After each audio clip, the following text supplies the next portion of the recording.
The narrative of the film unfolds in a future where the planet has been rendered uninhabitable due to the catastrophic effects of climate change.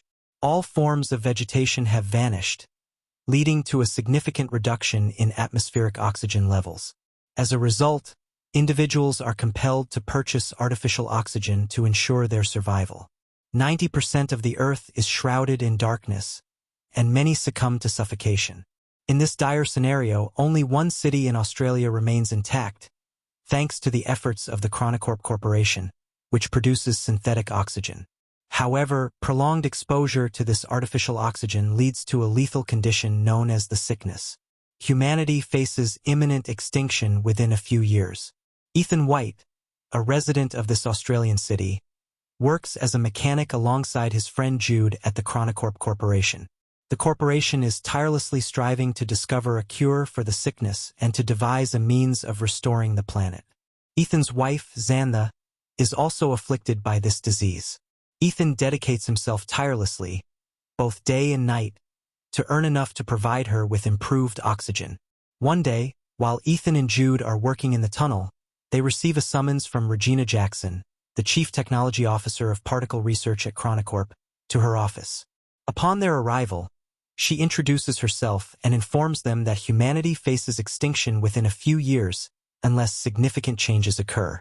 Regina then discloses that Ethan possesses the unique ability to assist in saving humanity. Ethan, taken aback, struggles to accept her claims. However, Regina urges him to visit their laboratory. The laboratory is filled with large machinery. A doctor named Billy Mitchell greets Ethan and briefly examines his wrist device. They proceed to explain that Ethan's father, Dr. Richard White, initiated this project many years prior. The imposing machine before them is known as the Chronicle, a time machine.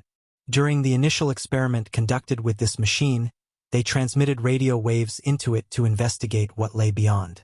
They discovered that years later, in a specified year, the Earth would possess sufficient vegetation to generate adequate oxygen levels in the atmosphere, thereby supporting human life. The populace began to believe that if humanity were to endure several centuries into the future, it would likely have resolved the myriad issues afflicting their current existence. Nevertheless, an unusual phenomenon perplexed the scientists present. The waves they transmitted returned altered. Upon decoding the message, they realized that an individual from the future had instructed them to send Ethan White. Consequently, Regina and her entire team are determined to send Ethan into the future to retrieve the cure. Ethan is taken aback by this revelation. He is skeptical and suspects that Regina is merely attempting to deceive him. Furthermore, he is reluctant to abandon his ailing wife to embark on a journey into the future. Thus, he refuses to assist. Later, Ethan and Jude find themselves at a diner, where they purchase crisp oxygen. Jude endeavors to convince Ethan to proceed with the plan and aid in saving humanity. However, Ethan dismisses him with laughter, expressing his desire not to emulate his father. Ethan harbors deep resentment towards his father for his absence throughout his life. 2 decades prior, his father vanished from their home, coinciding with the tragic death of Ethan's mother during his childhood. Since that time, Jude has taken on the role of both an older brother and a close friend, raising Ethan in a supportive environment. Ethan holds his father accountable for abandoning his mother to pursue his own ambitions, and he is determined not to replicate that behavior by leaving his ailing wife. Nevertheless, Jude convinces him that the only hope for saving his wife lies in discovering a cure. Ethan reflects on his 8th birthday when his father gifted him a peculiar box. Upon reaching inside, a device clamped onto his wrist, causing him to bleed, a permanent attachment placed by Richard. Despite the passage of years, Ethan remains unaware of its purpose. Later, he shares the day's events with Xantha, who encourages him to pursue his quest. The next morning, Ethan inscribes the words, "I will find my way back to you," on a metal flower and leaves it beside Xantha. He then returns to Regina's office, asserting that if he can uncover a single cure, it must be administered to Xantha first. Regina agrees and escorts him back to the laboratory. Dr. Mitchell presents the suit that he must don prior to entering the machine. As they start to outline the mission, Ethan becomes aware that there is no established plan. They are uncertain about what he will encounter or whom he will meet on the other side. Nevertheless, after he is suited up, they provide him with an AI device named Archie. Archie will continuously monitor Ethan's vital signs and assist him in navigating his surroundings. Finally, they propel him into the machine. Within the machine, Ethan accelerates rapidly through time. He plummets from the sky and lands in an unfamiliar jungle. The friction generated by the air ignites his suit, prompting him to remove it swiftly. As he surveys his surroundings, he is captivated by the splendor of nature. He realizes that the world has undergone a complete transformation. The trees and natural oxygen have returned. He proceeds in the direction indicated by Archie and encounters a bunker door of some kind. However, what draws his attention is a skeleton positioned directly in front of the door. The skull bears a bullet wound. Upon examining the name tag, he is struck with horror to discover it bears his own name. The skeleton belongs to Ethan. Ethan also locates the recording device belonging to the skeleton and plays the final message. He hears a voice stating that this is the only option, followed by the sound of a gunshot directed at Ethan.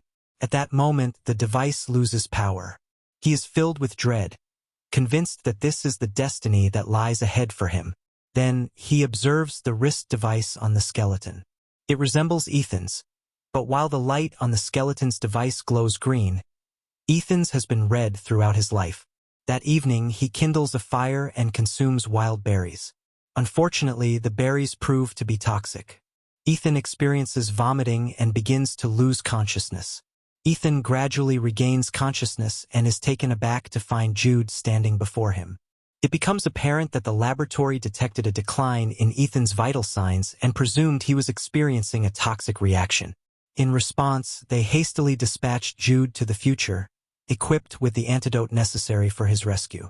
After some time, Ethan and Jude discover that his skeletal remains are still present, indicating that his destiny remains unaltered.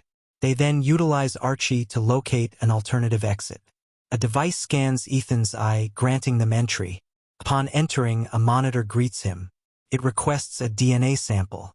Upon his consent, his wrist device activates, causing him to bleed. Following the blood analysis, the device turns green. The room's lights illuminate, revealing that they are in Chronicorp's laboratory, years into the future. The time machine is also visible before them. Jude expresses enthusiasm, believing they now possess the means to return to the past. But Ethan remains skeptical, asserting that nothing has changed and that he is destined to meet the same fate as the deceased Ethan. Ethan examines the system log and discovers a holographic recording left by his father. In the recording, his father explains that the time machine was initially intended to gather oxygen data from a future planet and relay it back to the past. However, upon activating the time machine for the first time, his father received a message instructing him to send his son to the future. Despite his reservations, he complied and conducted a DNA verification for Ethan. Before long, Ethan and Jude realized that the time machine could not return them to their original time due to its battery being nearly exhausted after years of inactivity. To complicate matters further, the activation of the laboratory initiated a malfunction in the nuclear power core, posing a risk of a nuclear explosion within a mere 4 hours. This situation necessitates that they find a solution to repair the time machine and return before the impending explosion. With time running out, they must act swiftly. Upon venturing outside, they are taken aback by the sight of a desolate city overrun with greenery, yet devoid of human life, indicating that Earth is beginning to heal following human extinction. Human remains are scattered throughout the area.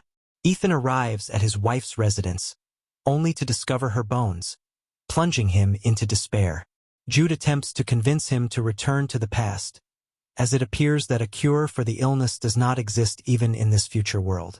Nevertheless, Jude's remarks raise suspicions in Ethan. He subsequently activates the rusty Archie to replay the recording, from which he identifies Jude's voice, leading him to conclude that Jude is indeed the individual who shot him. Jude aims his firearm at Ethan, vehemently asserting that he would never shoot Ethan.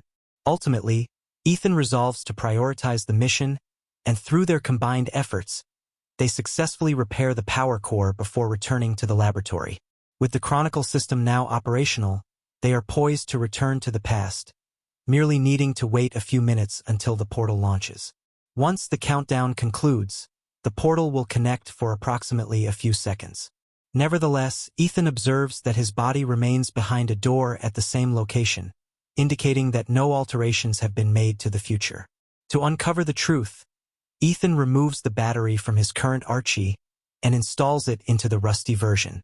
This action grants him access to another video, wherein he is informed that his future self will be killed by Jude. Jude then admits that altering the future is futile and that he is attempting to safeguard Ethan. Struggling to accept this revelation, Ethan confines his brother to a room and subsequently reviews his father's holographic log from the day of his death. He soon uncovers a dialogue between the CTO of Chronocorp, Regina Jackson, and his father. It has been revealed that Ethan's father aimed to utilize the time machine to save humanity by discovering a cure, while the Chief Technology Officer, CTO, intended to employ the machine solely for her escape from the impending demise, taking only a select few with her. Regardless of the chosen strategy, it is imperative that someone travels into the future to activate the time machine.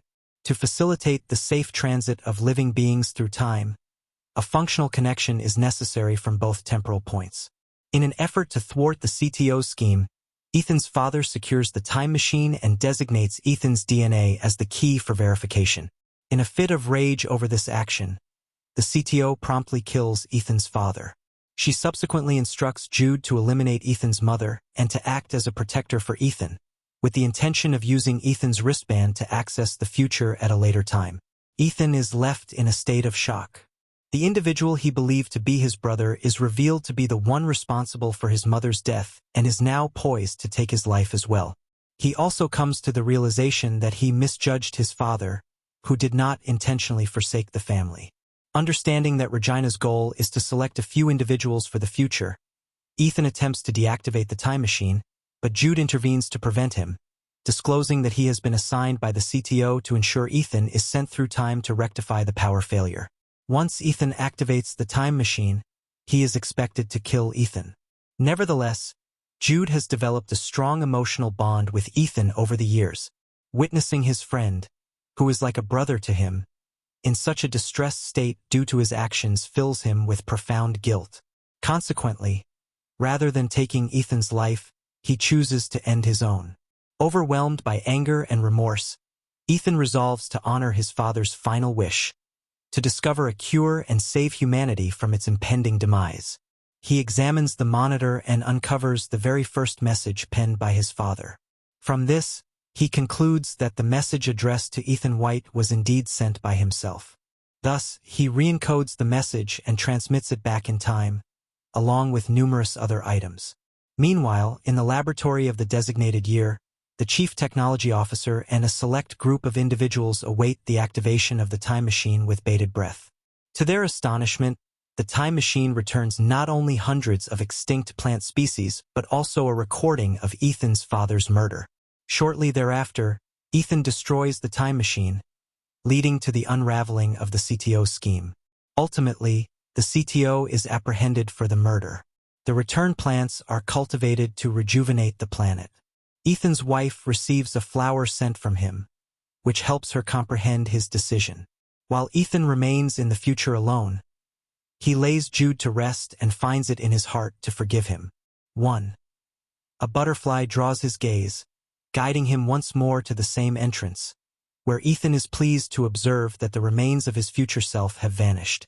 He hurries to glimpse the world beyond and experiences a sense of relief upon witnessing a modern, eco-friendly city, a stark contrast to the desolate landscape he had encountered earlier. His choice had altered the course of humanity's future. For more videos of this nature, please subscribe, activate notifications, and give a thumbs up to support the channel. Thanks for watching, and do not forget to hit subscribe.